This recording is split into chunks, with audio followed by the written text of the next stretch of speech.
আমিরে জামাত ডাক্তার শফিকুর রহমান অসুস্থ হয়ে হসপিটালে ছিলেন, ওপেন হার্ট, তার সার্জারি হলো। ওখান থেকে বের হওয়ার পরে ভারতের কয়েকটা কূটনৈতিক বিন্দু তার সাথে দেখা করতে গেছে খবর নেওয়ার জন্য শরীরের অবস্থা কেমন। এখন খবর নেওয়ার পরে ওনারা বলতেছে, আমরা যে আপনার সঙ্গে দেখা সাক্ষাৎ করেছি, দয়া করে এটা কাউকে বলবেন না। তখন আমিরে জামাত বলেছে, কেন বলবো না? আপনি আমাকে দেখতে আসতেই পারেন, দেখা করতেই পারেন, আমাদের গোপন কেন থাকবে? ইমানদার মুসলমানের সব কিছু ওপেন থাকবে, কথা বলেন না কেন? কিন্তু আমিরে জামাত ডাক্তার শফিকুর রহমানকে স্যালুট দেই, তিনি গত 3 দিন আগে রয়টার্সকে সাক্ষাৎ দিতে গিয়ে এই সত্যটা প্রকাশ করে ফেলেছেন। তিনি বলেছেন, ভারতের কূটনীতিরা আমার সঙ্গে দেখা করেছে, কথা বলেছে, সাক্ষাৎ করেছে, মিটিং করেছে, বিভিন্ন বিষয় আলোচনা হয়েছে। ওনারা আমাকে গোপন রাখতে বলেছিল, তবে আমি গোপন করব না, আমি সত্যকে স্বীকার করলাম। আলহামদুলিল্লাহ বলবেন না? তাহলে এই কাজের মাধ্যমে তো আমির সাহেবকে আমাদের স্যালুট দেওয়া দরকার ছিল, প্রশংসা করা দরকার ছিল। কিন্তু বাংলাদেশের কিছু মিডিয়া আছে ভাই, আগে বলা হতো হলুদ মিডিয়া, এখন নতুন করে বেরিয়েছে লাল মিডিয়া, কথা কন না কে? সবগুলো মিডিয়াতে ভাইরাল করেছে যে জামাতের আমির গোপনে গোপনে ভারতের কূটনীতিকদের সাথে মিটিং করেছে, গোপনে ষড়যন্ত্র চলতেছে, গোপনে মিটিং চলতেছে, গোপনে আলোচনা চলতেছে। দেশের লোক তো খেপে বেরুত কে রে, যেই ভারতের বিরুদ্ধে হাদি জীবন দিল, আমরা জীবন দিলাম, হাসিনাকে যারা রেখে দিয়েছে তাদের সাথে গোপন মিটিং চলতেছে, মানে তার মানে বোঝা গেল এরাও মনে হয় ভারতের দালালি করতেছে। সন্দেহ করার মতো বিষয় আছে না নাই? আসলে এখানে কি এরকম কোনো মিটিং হয়েছে? অসুস্থ মানুষকে দেখতে গেছে তাম পৃথিবীর সব দেশের কূটনীতিবিদরা। আমিরে জামাতের অসুস্থ হওয়ার পরে তাকে দেখে এসেছে। এখন অসুস্থ লোককে যদি কেউ দেখতে যায়, নিষেধ করা যায়, বারণ করা যায়? এখন দেখা সাক্ষাৎ হলো অসুস্থর সময়ে, আর মিডিয়াতে প্রচার করতেছে গোপন মিটিং চলতেছে, গোপন বৈঠক চলতেছে। ভারতের সাথে গোপনে মিটিং হয়েছে, গোপনে বৈঠক করেছে আমিরে জামাত ডাক্তার শফিকুর রহমান।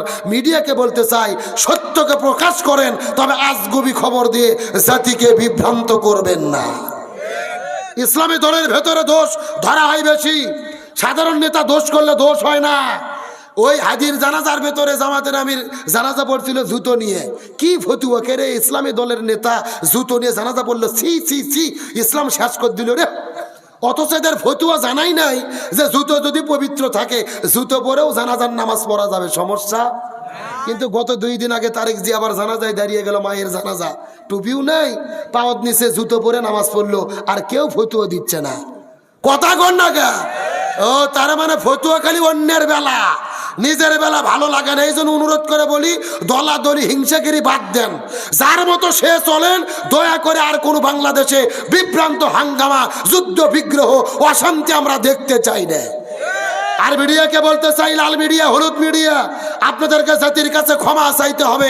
জাতিকে বিভ্রান্ত করার মতো কোনো খবর ভারতকে খুশি করতে গিয়ে ইসলামী দলের বিরুদ্ধে প্রচার করবেন না। এরা মূলত এগুলো করে ইসলামী দলকে কালার করতে চায়, আলেমদের কালাই করতে চায়। হুজুররা এমন ভাই, যদি রাস্তাতে হেঁটে যায় বলে হুজুরের মনে কোথাও দাওয়াত আছে, জোরে জোরে যাচ্ছে।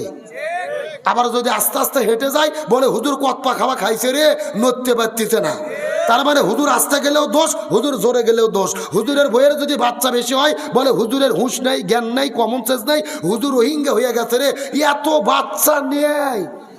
আবার যেই হুজুরের বইয়ের বাচ্চা হয় না, কিছু কিছু তেল তেলা গোয়েন্দার চায়ের দোকানে যে ফতুয়া দেয়, হুজুরের কিচ্ছু নাই রে, হুজুরের পেছনে নামাজ হবে না, কথা কন, কথা কন। সাদা কাপড়ে ময়লা পরে বেশি, হুজুরের দোষ বেশি, ত্রুটি বেশি।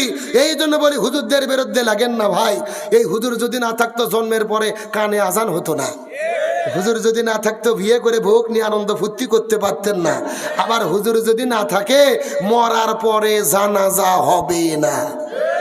জানাজা কে পড়াবেন? নেতা সূরা ফাতিহা পড়বে, 6 বার প্রসাব করবে। সুতরাং বাংলাদেশের আলেমদের একতাবদ্ধ হতে হবে। ইসলামের বিরুদ্ধে যারা দাঁড়াবে এদের জানাজা কোনো হুজুরের দ্বারা হবে না। আমরা যদি একদল হয়ে, ওরা কিছু করতে পারবে? পারবে না। তার বাস্তব প্রমাণ গত 8 বছর আগে এই বাংলাদেশের একজন সব্যসাচী কবি ছিল শামসুর রহমান। এই শয়তান বলছিল ফজর নামাজের যখন আজান দেয় মনে হয় ব্যবসা তার খরিদ্দারকে ডাকতেছে। নাউজুবিল্লাহ বলেন। এটা বলার পর আমরা ঢাকা শহরে সব আলেম একদল হয়েছে। আমি তখন ঢাকায় থাকতাম, যে আর জানাজা কেউ পড়বো না। পুলিশ যায় থেকে বড় মসজিদের ইমাম আগি পালিয়ে চলিয়ে গেছে। কিন্তু মুয়াজ্জিন আছে, মুয়াজ্জিনকে জোর করে ধরে নিচ্ছে নামাজ পড়ানোর জন্য। মুয়াজ্জিন ভয়ের ঠেলায় নামাজও পড়াছে। আমরা যার পরে জিজ্ঞেস করলাম, এই মুয়াজ্জিন তুমি কেন নামাজ পড়াইলে? মুয়াজ্জিন বলতে, তো টেনশন করো না, পেশাব পায়খানা করে ওযু করিনি, দোয়াও করিনি, বিনে ওযুতে বিনে দোয়াতে মার দিছি, তার কারণ উস্তাদের মার। এ জোরে কর, উস্তাদের মার।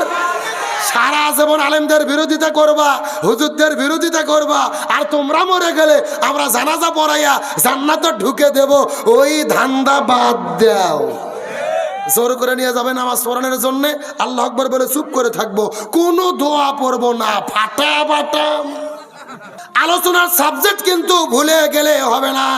আমরা যেই দিকেই যাই না কেন আবারও ফিরে আসার দরকার আছে না নাই? ইবাদত সম্পর্কে ভালো একটা ধারণা নিতে হবে, গভীর মনোযোগ। এই যে সাহাবী হানজালা এই দুনিয়ার মধ্য থেকে বিদায় নিয়ে চলে গেছে, তার স্ত্রী কান্না করে করে করে করে করে করে ডাকতে বলে, ইয়া রাসূলুল্লাহ, আমার স্বামী জমিন থেকে বিদায় নিয়ে চলে গেছে, আমার স্বামীর ফরজ গোসল বাকি আছে, আপনি একটু আমার স্বামীর জন্য গোসলের ব্যবস্থাটা করে দেন। আমার নবী যে সাহাবীদেরকে লক্ষ্য করে ডাকলেন, এ নবীর সাহাবীরা তোমরা খোঁজাখুঁজি করো তো, হানজালার লাশটা কোথায় তাকে খুঁজে বের করো, তাকে সুন্দর করে গোসল করে দিতে হবে। কিন্তু সাহাবীরা পুরো মদিনার মধ্যে খোঁজাখুঁজি করেছে, দুর্ভাগ্যজনক ব্যাপার হলো হানজালার লাশটা খুঁজে পাওয়া যায়। নবীজি টেনশনটা আরো বেড়ে গেল। সাহাবীদেরকে বললেন, এ সাহাবীরা মনোযোগ দিয়ে শুনো, উট পাহাড়ের নিচে খোঁজাখুঁজি করো, মরুভূমির মধ্যে খোঁজো, খেজুর বাগানের মধ্যে খোঁজো।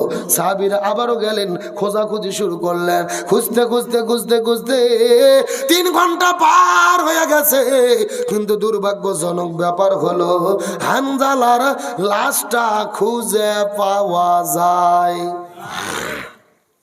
নবীজি টেনশনের মধ্যে পড়ে গেলেন, নামাজ পড়তে পড়তে নামাজের সেজদার মধ্যে চলে গেলেন, হাউমাউ করে কান্না করা শুরু করলেন। নবীজি লক্ষ্য করে দেখতে পারেন আকাশের মধ্য থেকে ঝিরঝির ঝিরঝির ঝিরঝির ঝিরঝির ঝিরঝির ঝিরঝির করে বৃষ্টি পড়তেছে। নবীজির টেনশনটা আরো বেড়ে গেল, আকাশের মধ্যে মেঘ নেই, কোথায় থেকে বৃষ্টি পড়ে। নবী আবার সিজদায় গিয়ে কান্না করা শুরু করে দিলেন, আল্লাহর কাছে ফরিয়াদ করে বলেন, আল্লাহ আমার সাহাবী হানজালার লাশের সন্ধান দিয়ে দেন। এইরকম কান্না করতে করতে লক্ষ্য করে দেখে আল্লাহর পক্ষ থেকে জিবরাইল আসার পরে বলে, ইয়া রাসূলুল্লাহ, মনের মধ্যে টেনশন নেবেন না, রাগ করবেন না, হলডিলে হবেন না, পেরেশানি হবেন না। আপনার সাহাবী হানজালা উদের প্রান্তরে শাহাদাত বরণ করেছে, বাসর ঘরের মধ্যে থেকে নতুন বউকে রেখে যুদ্ধের ময়দানে চলে এসেছিল, তার ফরজ গোসল বাকি ছিল। এই জন্য একদিকে ফরজ গোসল বাকি, আর একদিকে 3 ওয়াক্ত ফরজ নামাজ কাজা। কিন্তু দিন কায়েমের আন্দোলন করে রাজনৈতিক এজেন্ডা বাস্তবায়নের জন্য, রাজনৈতিক আদর্শ প্রতিষ্ঠার জন্য, জালেমের জুলুমের মোকাবেলা করতে গিয়ে জীবন দিয়ে শাহাদাত বরণ করেছে। আমার আল্লাহ তাআলা ওই হানজালার উপরে এত বেশি রাজি খুশি হয়ে গেছে, আল্লাহ আসমানের মধ্য থেকে জান্নাতি ফেরেশতা পাঠায়া ওই হাউজে কাউসার জমজমের পানি দিয়ে ওই ফেরেশতাদের মাধ্যমে ওই হানজালাকে আসমানে উঠায়া তার গোসলের ব্যবস্থাটা করেছে। লিল্লাহি তাকবীর। এ নওগাঁর মুসলমান ভালো করে বোঝার চেষ্টা করেন, একদিকে ফরজ গোসল বাকি, আর একদিকে 3 ওয়াক্ত ফরজ নামাজ কাজা। কিন্তু দিন কায়েমের আন্দোলন করে জীবন দেওয়ার কারণে আল্লাহ তার উপরে এত বেশি রাজি খুশি হয়ে গেল, জান্নাতের ফেরেশতা দিয়ে তার জন্য গোসলের ব্যবস্থা করে দিল। এর মাধ্যমে বোঝা গেল এই নওগাঁর মুসলমান আল্লাহর কাছে ফরজ গোসলের চেয়ে, ফরজ নামাজের চেয়ে সবচাইতে বেশি প্রিয় হলো এই জমিনের ভেতরে কোরআন বিজয়ের আন্দোলন করা। আরো জোরে বলেন। আর এটাকেই রাজনৈতিক ইবাদত বলা হয়। আমি কি বুঝতে পেরেছি? কোরআনের শাসন কায়েমের আন্দোলনের নাম কি? রাজনৈতিক ইবাদত। আজকে বাংলাদেশে আমরা কোরআনের রাজনীতি করতে চাই, কোরআনের বিধান কায়েমের কথা বলি, কোরআন সুন্নাহর শাসনের কথা বলি। অনেকেই আমাদেরকে বলে আমরা নাকি ধর্ম ব্যবসা করি। কি ব্যবসা করি? এই সমস্ত নেতাদেরকে বলতে চাই, আমরা ধর্ম ব্যবসা করি না। যারা নির্বাচনের আগে আমাদেরকে বলে ধর্ম ব্যবসায়ী, অথচ আমরা লক্ষ্য করে দেখতেছি বর্তমানে ওরা মাথার টুপি খুলতেছে না। কথা কর না কে? সারা বছর বলে কোরআনের সাথে রাজনীতির কোনো সম্পর্ক নাই, শরিয়া আইনে বিশ্বাস করি না, আবার নির্বাচনের আগে মাথার টুপি দিয়ে সাদা পাঞ্জাবি পরে জিবরাইলের খালাতো ভাই সাথে বক্তব্য দিচ্ছে আমরা কোরআন সুন্নাহ বিরোধী কোনো কাজ করব না। পরিষ্কার করে বলতে চাই, আমরা ধর্ম নিয়ে রাজনীতি করি না। নির্বাচনের আগে যারা মাথায় টুপি পরে, মুখের মধ্যে দাড়ি রাখে, পাঞ্জাবি পরে, ভালো ভালো কথা বলে, ভোট পার হয়ে গেলে টুপিও ছাড়ে, নামাজও ছাড়ে, পাঞ্জাবিও ছাড়ে, এরাই হলো সবচাইতে বড় ধর্ম ব্যবসায়ী। আমরা ধর্ম ব্যবসায়ী নই, আমরা ধর্মীয় রাজনীতি করি। আমরা সারা বছর কোরআনের আইন চাই, ভোটের আগেও কোরআনের আইন চাই। কথা কন না কা? সারা বছর টুপি পরি, নির্বাচনের আগেও টুপি মাথার দিয়ে ঘুরি, কিন্তু আপনারা 5 বছর থাকেন একরকম, আবার ভোটের আগে হয়ে যান আর একরকম। ধর্ম ব্যবসায়ীদের চেনা যায়? যেরকম চেনা যায়, তাহলে জমিনে কোরআন বিজয় করতে হবে। এর নাম কি? ইবাদত, রাজনৈতিক ইবাদত। আলোচনা শুরু করেছিলাম ইবাদত কত প্রকার, আরো ধরে বলেন। 1 নম্বর ব্যক্তিগত ইবাদত, 2 নম্বর পারিবারিক ইবাদত, 3 নম্বর সামাজিক ইবাদত, 4 নম্বর রাজনৈতিক ইবাদত, আর 5 নম্বর হলেন অর্থনৈতিক ইবাদত। বলেন কি ইবাদত? এখন আপনাদের মনের মধ্যে প্রশ্ন জাগতে পারে, হুজুর অর্থনীতির ভেতরে আবার ইবাদত ঢুকলো কেমনে? প্রশ্ন আছে না নাই? অর্থনৈতিক ইবাদতের মূল ভিত্তি হলো যাকাত ভিত্তিক অর্থনীতি। বলেন কি ভিত্তিক? আর বাংলাদেশে যে অর্থনীতি চলে তার নাম কি? সুদ ভিত্তিক। জোরে বলেন কি ভিত্তিক? আর আল্লাহর কোরআন বলতেছে যাকাত ভিত্তিক অর্থনীতি কায়েম করতে হবে। ভালো করে বোঝার চেষ্টা করেন। সুদ ভিত্তিক অর্থনীতি এমন একটা অর্থনীতি যার মাধ্যমে গরিবেরা আরো ফকিন্নি হয়, বড় লোকেরা আরো সম্পদশালী হয়। তার মানে সুদ ভিত্তিক অর্থনীতি যতদিন কায়েম না হবে ততদিন জমিনে শান্তি আসবে। আমার বন্ধুগণ, মুসলমান ভাইরা, গভীর মনোযোগ। 1 মিনিটের মধ্যে একটা দৃষ্টান্ত দিতে চাই, কথাগুলো ভালো করে বোঝার চেষ্টা করবেন। অর্ধ পৃথিবীর খলিফা উমর ফারুক রাদিয়াল্লাহু তাআলা এই জমিনের মধ্যে যখন কোরআনের শাসনটা তিনি কায়েম করেছে, যাকাত ভিত্তিক অর্থনীতি যখন জমিনে চালু হয়ে গেছে, একটা মানুষ যাকাতের টাকা এইরকম টোপলার মধ্যে নিয়ে ঘুরতে ঘুরতে ঘুরতে ঘুরতে 7 দিন পার হয়ে গেছে, কিন্তু যাকাত দেবে এমন লোক তিনি খুঁজে পায়। কে রে ভাই, কি হলো রে ভাই? 2-1 করে উঠতেছে, ব্যাপার কি? ও আজ কি শেষ করবো? রাগ করতেছেন? না না, আমি প্রায় 2 ঘন্টা ওয়াজ করছি, হাদিয়া নেওয়া জায়েজ হয়ে গেছে। আমার কথা, গেলে একসাথে যাব, থাকলে একসাথে থাকবো। তেরা কথা দিলে থাকবে, আবার শুরু করে পালাচ্ছে, মানে কি? গভীর মনোযোগ, ভালো করে বোঝার চেষ্টা করবেন। হযরত ওমর ফারুকের জামান একটা লোক 7 দিন ধরে ঘোরাফেরা করতেছে, কিন্তু যাকাত দেবে এমন লোক খুঁজে পাওয়া যায়। কিন্তু 7 দিন পরে তিনি লক্ষ্য করে দেখে ওই মরুভূমির ভেতরে খেজুর গাছের নিচে একটা লোক মাথার মধ্যে বস্তা দিয়ে ঘুম পাড়তেছে। এই লোকটা মনে মনে চিন্তা করেছে ওই মানুষটা মনে হয় গরিব মানুষ হবে। ওই মানুষের মাথার মধ্যে মনে হয় ওই মানুষের মাথা বারিশ, ওই মানুষ বস্তা দিয়ে মাথার মধ্যে ঘুম পাড়তেছে। ওই লোককে যাকাতের টাকা দেব। ওই লোককে দেখার পরে আস্তে করে যায় যখন বলেছে আসসালামু আলাইকুম ওয়া রাহমাতুল্লাহ, ওই লোকটা লাফ দিয়ে উঠে বলতেছে নাউজুবিল্লাহ। কি বলেছেন?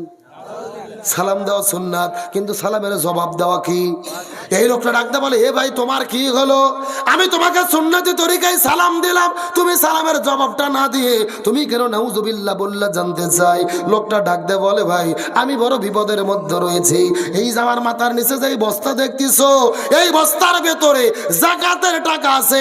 1 মাস ধরে ঘোরাফেরা করতেছি, যাকাত দেব এমন লোক আমি খুঁজে পাই নাই। 1 মাস ধরে ঘোরাফেরা করতেছি, যাকাত দেওয়ার মতো লোক খুঁজে পাই নাই। একজন 7 দিন ধরে ঘুরে, আরেকজন 1 মাস ধরে ঘুরে, যাকাত দেওয়ার মতো লোক জমিনের মধ্যে তখন ছিল না। বগুড়ার মুসলমান, নওগাঁর মুসলমান, বাংলাদেশের মুসলমান, আল্লাহর কোরআন হাতে নিয়ে শপথ করে বলি, এই বাংলাদেশে যদি কোরআন কায়েম হয়ে যায় আর যদি যাকাতের অর্থনীতি কায়েম হয়, আল্লাহর কোরআন হাতে নিয়ে শপথ করে বলি, এই দেশের ভেতরে কাউকে না খেয়ে থাকতে হবে না।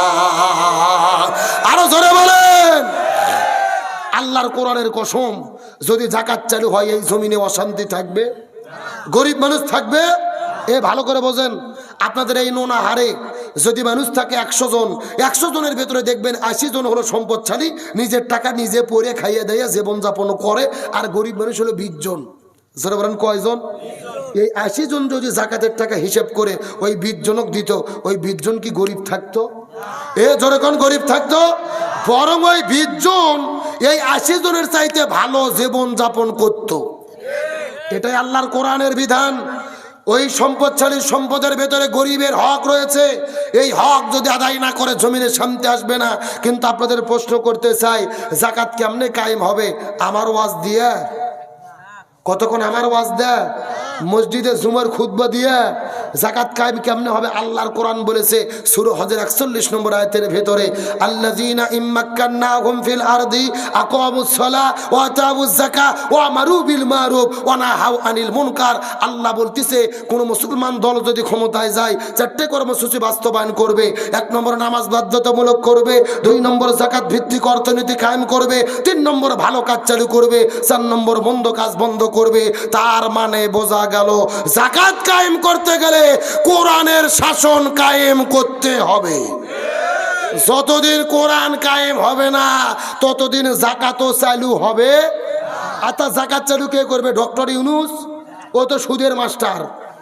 কথা কর না কা, ডক্টর ইউনূস হলো সুদের মাস্টার, ও যাকাত চালু করবে? যাকাত চালু করতে গেলে কিসের শাসন লাগবে? ভালো করে বোঝেন, একটা উদাহরণ দেই। এই যে রাত এখন 12টা বাজতেছে, এখনো যদি ডক্টর মোহাম্মদ ইউনূস ঘোষণা করে যে আগামীকালকে ফজর থেকে বাংলাদেশের যে মুসলমান একক তো নামাজ কাজা করবে, 6000 টাকা জরিমানা, 6 মাস জেল। আপনাদের ফজর নামাজের সময় ডাকতে হবে? ডাকা লাগবে? রাতের 3টের দিকে মুসল্লিরা বার হয়ে মসজিদের দরজা ধরে যাইয়া ঠেলা ঠেলি শুরু করবে। কথা কন না গা? তার মানে বোঝা গেল নামাজ কায়েম ওয়াজ দিয়ে হয় না, যাকাত কায়েম ওয়াজ দিয়ে হয় না। নামাজ আর যাকাত কায়েম করতে গেলে পার্লামেন্টে কোরআন কায়েম করতে হয়। ইবাদত কয় প্রকার? আরো ধরে বলেন। গভীর মনোযোগ, ভালো করে বোঝার চেষ্টা করবেন। ব্যক্তিগত ইবাদত, পারিবারিক ইবাদত, সামাজিক ইবাদত, রাজনৈতিক ইবাদত, অর্থনৈতিক ইবাদত। ইবাদতের মূল কথাটা ভালো করে বোঝার চেষ্টা করেন। শুধু নামাজ রোজা হজ জাকাতে ইবাদত নয়। আপনি যদি বাড়ির মধ্য থেকে ফজর নামাজটা আদায় করার পরে বাড়ির মধ্য থেকে বের হয়ে যদি জমির মধ্যে কৃষি কাজ করেন, নবীর তরিকায় কাজ করবেন, ফসল উৎপাদন করবেন, মানুষের কাছে বিক্রি করবেন, ওজনে কম দেবেন না, এই কৃষি কাজটাও হবে আপনার জন্য ইবাদত। আপনি যদি ব্যবসা বাণিজ্য করে খান, ফজর নামাজ পড়ে ব্যবসার কাজে আপনি বের হয়ে পড়বেন, নবীর তরিকায় ব্যবসা করবেন, খাদ্যের মধ্যে ভেজাল দেবেন না, ওজনের মধ্যে কম দেবেন না, এই ব্যবসা করাটাও হবে আপনার জন্য ইবাদত। আপনি যদি মানুষের অধীনে চাকরি করেন, নিয়মিত সঠিক দায়িত্ব পালন করবেন, মালিককে ঠকাবেন না, কোনো কাজ করে আপনি ঘুষের কারবারি করবেন না, নবীর তরিকায় যদি চাকরি করতে পারেন, ওই চাকরি করাটাও হবে আপনার জন্য ইবাদত। আপনি যদি মসজিদের মধ্যে ডান পায়ে ঢুকে বাম পায়ে বের হন, ওই মসজিদে থাকাটাও হবে ইবাদত। একই রকম টয়লেটে বাম পায়ে ঢুকে ডান পায়ে বের হবেন, যদি নবীর তরিকায় টয়লেট করতে পারেন, ওই টয়লেট বাথরুমে থাকাও হবে আপনার জন্য ইবাদত।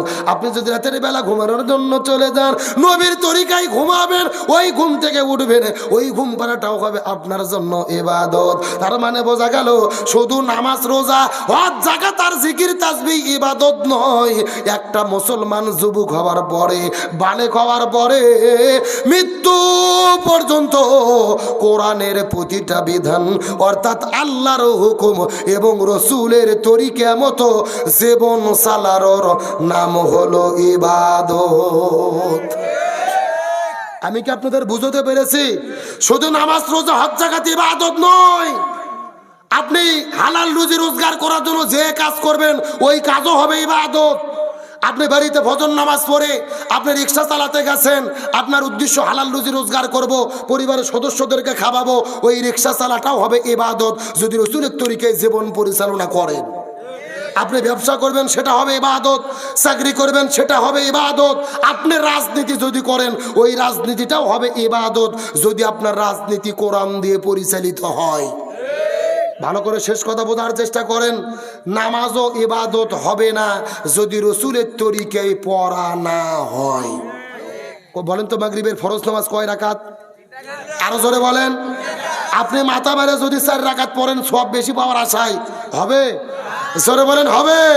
তার মানে বোঝা গেল নামাজও ইবাদত হবে না যদি রসুলের তরিকা মতো করা না হয়। আবার রাজনীতিও ইবাদত হবে, অর্থনীতিও ইবাদত হবে যদি রসুলের তরিকায় রাজনীতি আর অর্থনীতি পরিচালনা করা যায়। তার মানে মুসলমানদের জীবনের প্রতিটা কাজই ইবাদত যদি আল্লাহর হুকুম এবং রসুলের তরিকা মতো পরিচালনা করা যায়। আমি কি আপনাদের বুঝতে পেরেছি? তাহলে ফাতেমা জান্নাতি নারীদের সর্দার হবে কয় কারণে? আলোচনাকে আর 5-10 মিনিট শুনবেন? কথা বলেন, শুনবেন? কারা কারা শুনবেন না হাত তোলেন।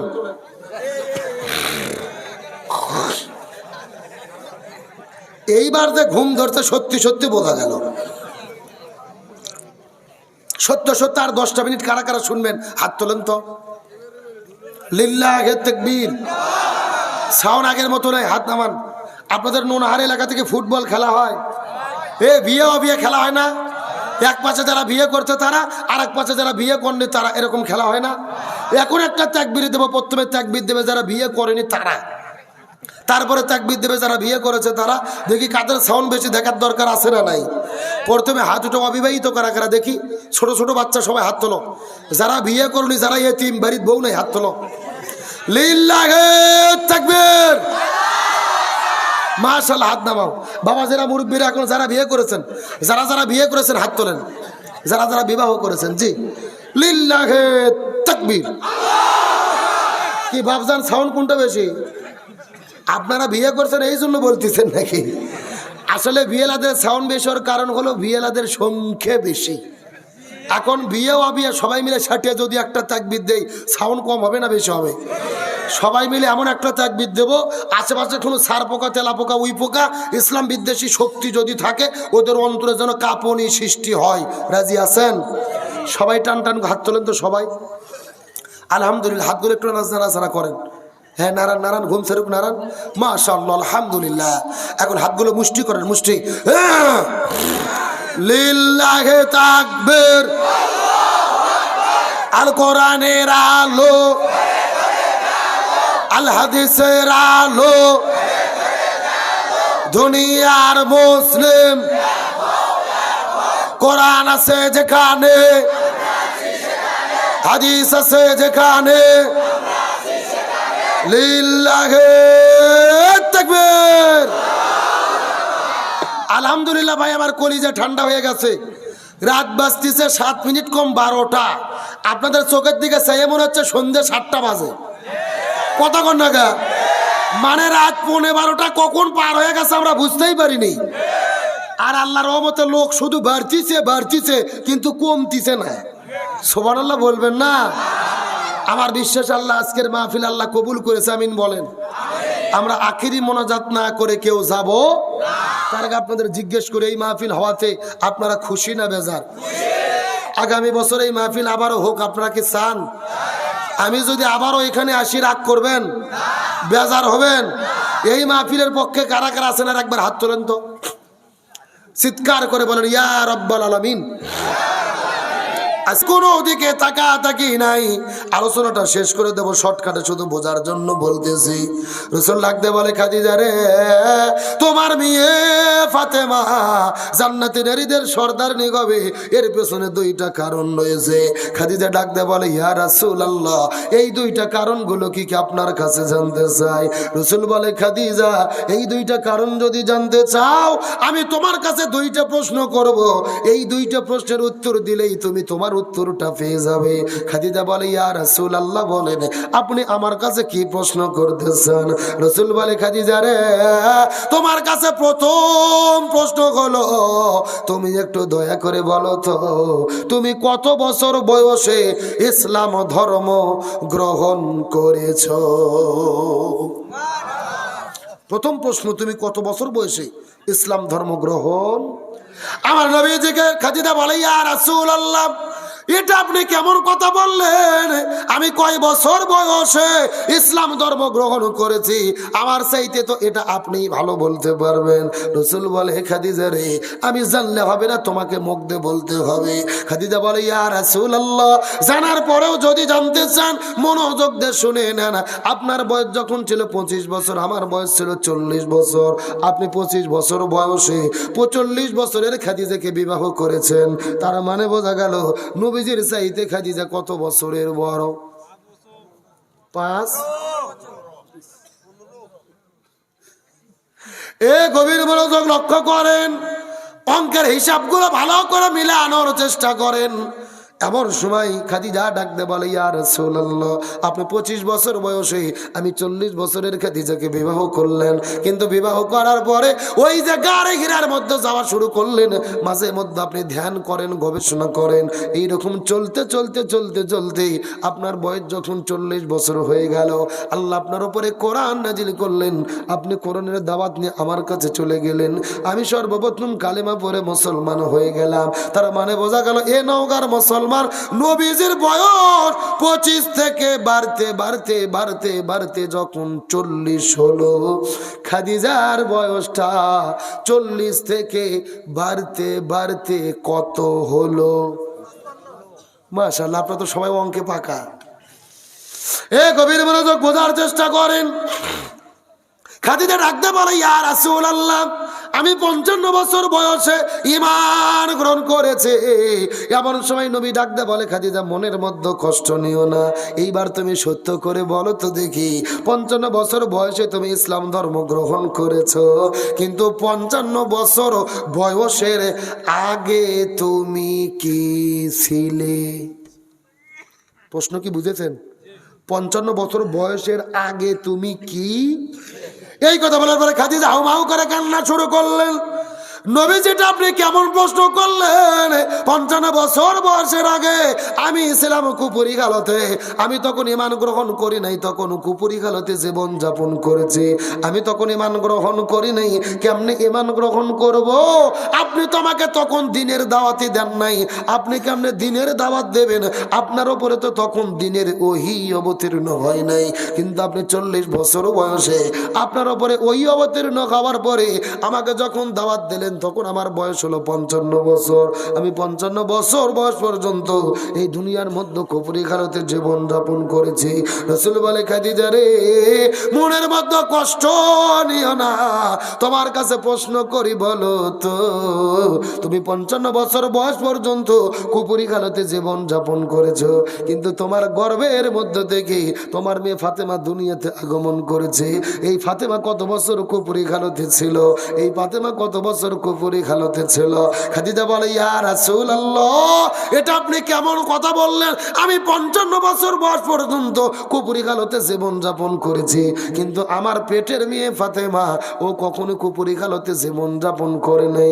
আমার মেয়ে ফাতেমা হলো জান্নাতি, ফাতেমা হলো জান্নাতি, ফাতেমা জান্নাতি। আমার মেয়ে ফাতেমা এই পেটের মধ্য থেকে জান্নাতি হইয়া জন্মগ্রহণ করেছে। রাসূল ডাকতে বলে, খাদিজা রে, জান্নাতি জান্নাতি, আমাদের মেয়ে ফাতেমা হলেন জান্নাতি, আর পেটের মধ্য থেকে জান্নাতে জন্মগ্রহণ করার কারণে আল্লাহ ফাতেমার নামটাকে জান্নাতি নারীদের সরদারনির খাতায় লিখে দিয়েছে। লিল্লাহি তাকবীর। এখন চিৎকার করে বলেন, আমরা জান্নাত পেতে চাই কি চাই না? তাহলে কোরআনের পথে চলার দরকার আছে না নাই? ইসলামের পথে চলার দরকার আছে না নাই? তবে ইসলামের পথে চলতে গেলে বিপদ আছে না নাই? বাংলাদেশে দলের অভাব নাই, যে কোনো দল আপনি করেন আপনার অপরাধ হবে কম, কিন্তু আপনি যদি ইসলামী দলের কোনো নেতা হন, আপনার হাঁটতে হাঁটতে আপনার ভুল ধরা হবে। কথা কন না কা?